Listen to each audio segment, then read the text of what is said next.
Yes, start.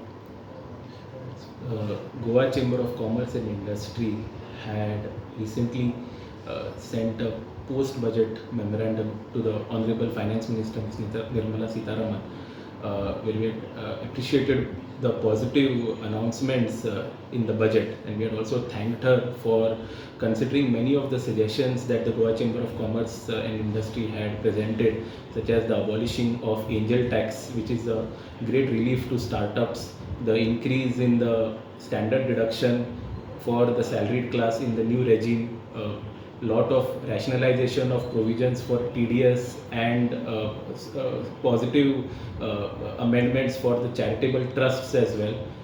We've also taken that opportunity to inform the Honorable Finance Minister of certain concerns that we had for certain provisions of the finance bill. Primarily being one relating to the taxation of capital gains, where the indexation benefits were removed. We had pointed out that since this is more of a simplification exercise and it should not come at a adverse cost to the taxpayer, and we had suggested that in this case, in case certain benefits could be given to the taxpayers through a kind of a grandfathering or through an alternate taxation kind of a regime where the indexation benefits can still be given, so that they can have the best of both worlds. We are already having an old regime and new regime for individuals. We are also having alternate regimes for corporates.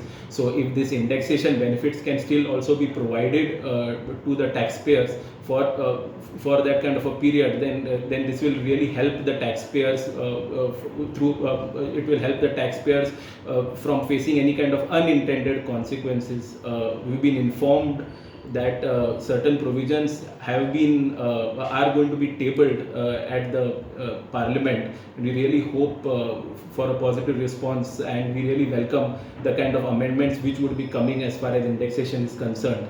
We have also taken up other matters such as the TDS for partner, where the partnership firm will now have to deduct TDS on the remuneration of partners.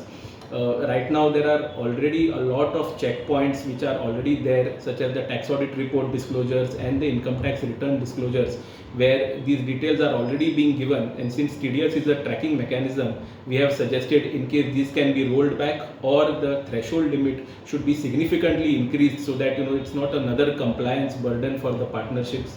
We have also taken this opportunity to request the finance minister if the threshold limits can again be tweaked, and the 87A section can also be the relief can be increased, so that there will be more money in the hands of the taxpayers. Other than this, we have given a long list of other procedural matters such as buyback taxation, etc. And we really hope that our suggestions are considered and enacted in the finance bill.